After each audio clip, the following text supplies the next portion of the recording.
संस्कृत की हिस्ट्री के chapter number 7 civilising the native and educating the nation में आपका स्वागत है। तो इसमें हम इसके कुछ इम्पॉर्टेंट MCQs पढ़ेंगे और डिटेल चैप्टर के लिए आप डिटेल वीडियो अच्छे से पढ़ लीजिएगा, देख लीजिएगा। तो चलिए शुरू करते हैं। Who set up the Asiatic Society of Bengal? किसने एशियाटिक सोसाइटी ऑफ बंगाल की स्थापना की थी इंडिया में? तो ये थे, बताइए कौन थे?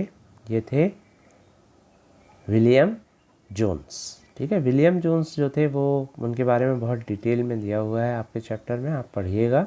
ये एक अंग्रेज थे, लेकिन इन्होंने भारतीय संस्कृति और भारतीय जो किताबें हैं, भारतीय भाषाएं हैं, उनमें काफ़ी अच्छा काम किया और भारत के सारे जो पुराने स्क्रिप्चर्स थे उनको इकट्ठा किया और उनके बारे में डिटेल स्टडी की है। तो अच्छे से पढ़िएगा इनके बारे में। तो इन्होंने एशियाटिक सोसाइटी ऑफ बंगाल की स्थापना की थी। फिर है who said a single shelf of a good European library was worth the whole native literature of India and Arabia? तो किसने, देखिए, अंग्रेजी जो लिटरेचर था या अंग्रेजी जो किताब थी या इंग्लिश की जो किताबें थी उनके लिए बारे में किसने जो है उसकी खूब तारीफ़ की? तो ये व्यक्ति कौन था जिसने ऐसा कहा था? ये था, बताइए कौन था? Thomas Macaulay. ठीक है, ये वो व्यक्ति हैं जिनके कारण भारत में इंग्लिश जो एजुकेशन है उसकी शुरुआत हुई थी।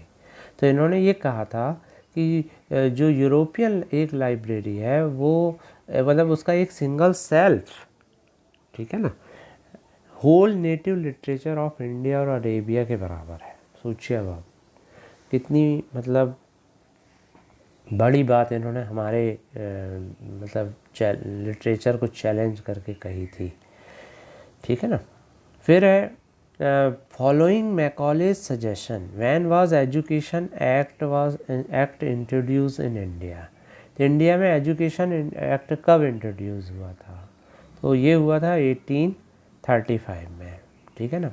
तो मैकॉले का सजेशन आया और इससे जो है एजुकेशन एक्ट इंडिया में शुरू हुआ। जैसा कि मैंने आपको बताया, इससे हमारे यहाँ इंग्लिश एजुकेशन की शुरुआत हुई थी।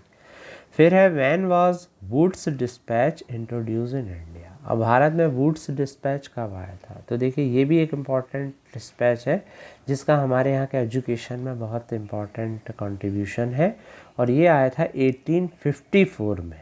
तो इसका आंसर होगा सी, 1854। फिर आइए, शांति निकेतन श्री रविन्द्रनाथ टैगोर ने शुरू किया था और वो कब शुरू किया था शांति निकेतन? तो ये उन्होंने एजुकेशन के लिए शुरू किया था और ये किया था 1901 में। तो इसका आंसर होगा ए, 1901। फिर who said education in English crippled Indians, distanced them from their own social surrounding and made them stranger in their own land? किसने कहा था कि जो इंग्लिश एजुकेशन है वो भारत के लोगों को, भारत के स्टूडेंट को उनके कल्चर से दूर कर देगा, उनको क्रिपल्ड कर देगा और वो अपनी सोशल सराउंडिंग से दूर हो जाएंगे? तो ये किन्होंने इंग्लिश एजुकेशन की बुराई करते हुए कहा था? ये कहा था महात्मा गांधी ने। ठीक है ना। तो इतने क्वेश्चंस आप इसमें प्रिपेयर कर लीजिएगा, ये इम्पॉर्टेंट क्वेश्चन है। Thank you very much.